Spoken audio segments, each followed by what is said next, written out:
Hello বন্ধুরা, আজ আমরা করব পঞ্চম শ্রেণীর গণিত ৭৩ পাতার সমাধান। দেখো, আজ আমরা করব দশমিক সংখ্যার যোগ এবং বিয়োগ। দশমিক ভগ্নাংশের যোগ ও বিয়োগের ক্ষেত্রে কিছু বিষয় লক্ষ্য করি। তো ১ নম্বরে দেখো কি আছে, ৪.০৬ যোগ ২.৯৪। তো এখানে ৪.০৬ আর নিচেই দেখো ২.৯৪। তো এখানে কি করেছে, ৪ আর ৬ 10, 10-এর 0, 9-এর 1, 10, 10-এর। তো এখানে একটা বিষয় লক্ষ্য করার, সেটা হচ্ছে দেখো দশমিকের পরে 2টা শূন্য, কিন্তু আমরা শুধু 7 লিখি। দশমিকের পরে শূন্যর কোনো মূল্য থাকে না, তার জন্য শূন্য লেখার আমাদের কোনো প্রয়োজন নেই। তাই উত্তর কত হবে, শুধু 7 হবে। আর এখানে দেখো এই 4 বিয়োগ 4 কি, 4 হচ্ছে একটা পূর্ণ সংখ্যা। 4 বিয়োগ 2.31। তাহলে আমরা যেহেতু দশমিক সংখ্যার বিয়োগ অঙ্ক, তো আমরা 4 দশমিক, এরপরে যদি কিছু না থাকে তাহলে আমরা কি করব, 2টা শূন্য নেব।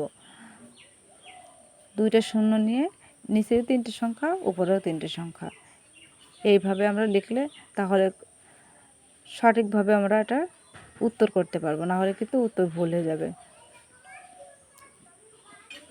তারপর 3 নম্বরে দেখো, এখানে আছে 3.75, আবার এখানে আছে 0.5। তো আমাদের এখানে নিচেই হচ্ছে 2টা সংখ্যা হচ্ছে, তো নিচে এই পাশে উপরে 3টা, নিচেই 2টা হলে এখন আমাদের 3টা সংখ্যা পূরণ করতে হবে। তো এই পাশে কিছু নেই মানে কি আছে, শূন্য আছে, তো আমরা শূন্য দিয়ে 3টে সংখ্যা পূরণ করে দেব।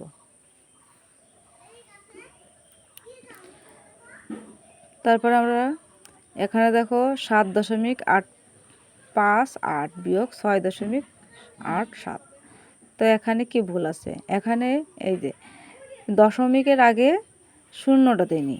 এই যে 71, এই পাশে যে 71 হয়েছিল, এটা কিন্তু পূর্ণ সংখ্যা নয়, তার কারণে এটা ভুল। আর দশমিক দিয়ে 0.71 দিলে এটা হচ্ছে 71 দিলে এটা হবে সঠিক। তো আমরা এই যোগগুলো করি, আমরা একইভাবে এই যোগগুলো আমরা করে দেখাই কিভাবে করাই। তো দেখো বন্ধুরা, এখানে যোগ করার জন্য আমাদের কিছু ক্ষোভ দিয়েছে, তো আমরা আগে এগুলো লিখব। উপরে আছে 2.15, নিচে দেখো 4টে সংখ্যা, তার জন্য উপরে। এখন আমরা নিচে এই যে 4টে সংখ্যা আছে সেগুলো লিখব। এটা হচ্ছে যোগ অঙ্ক, তাহলে 2 দিয়ে দেবো, 5 আর 1 6, 4 আর 1 5, দশমিক দশমিকের জায়গায় 3 আর 2 5। তো একইভাবে আমরা এই অঙ্কটি পাতাবো। উপরে কত আছে দেখো, 8.592, আর নিচেই যে 4 এবং 8, এটা কিন্তু পূর্ণ সংখ্যা।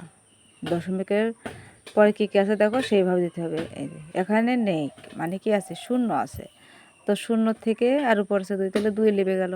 7 আছে কত হলে 9 সমান যায় 2 হলে, 3 আছে কত হলে 5 সমান যায় 2 হলে, তাহলে দশমিক দশমিকের জায়গায় 4 আছে কত হলে 8 সমান যায় 4 হলে। তো এইভাবে যদি,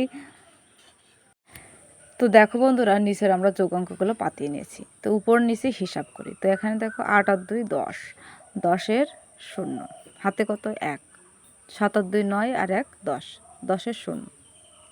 তো আমরা এখানে 10-এর 0 দিলাম, হাতে হচ্ছে 1, 6 আর 1 7। তাহলে এখানে উত্তর কত হবে, 7 হবে, কারণ দশমিকের পরে শূন্যর কোনো মূল্য থাকে না।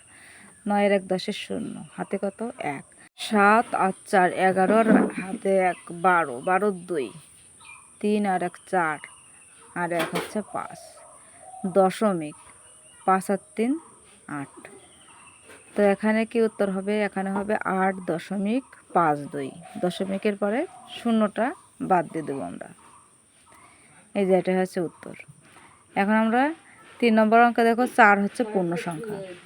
তো পূর্ণ সংখ্যার পরে আমাদের শূন্য দিয়ে আমরা এখানে এর সাথে আমরা উপরেও 3টে সংখ্যা এবং নিচেও 3টে সংখ্যা করে দেবো। তাহলে 5 আছে কত হলে 10 সমান 5 হলে, হাতে কত 1, 2 আর 1 3, 3 আছে কত হলে 10-এর সমান যায় 3 7 হলে, দশমিক দশমিকের জায়গায় হাতে আমাদের কত ছিল 1, তাহলে 2 আর 1 3, 3 আছে কত হলে 4-এর সমান যায় 1 হলে, 2 আর 1 3, 3 আছে কত হলে 4-এর সমান যায় 1 হলে।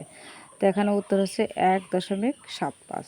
তো আমরা এখানে উত্তর লিখে দেবো, উত্তর 1.75। তো এখানে আমাদের পরবর্তী আরেকটা অঙ্ক আছে, চলো আমরা দেখি।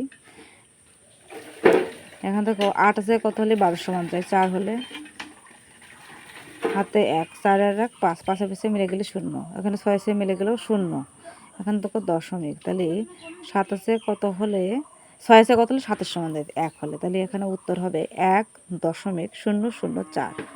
তো এখানে শূন্য বাদ যাবে না, দশমিকের পরে যে 4টা রয়েছে এর কারণে কিন্তু কোনো শূন্য বাদ যাবে না।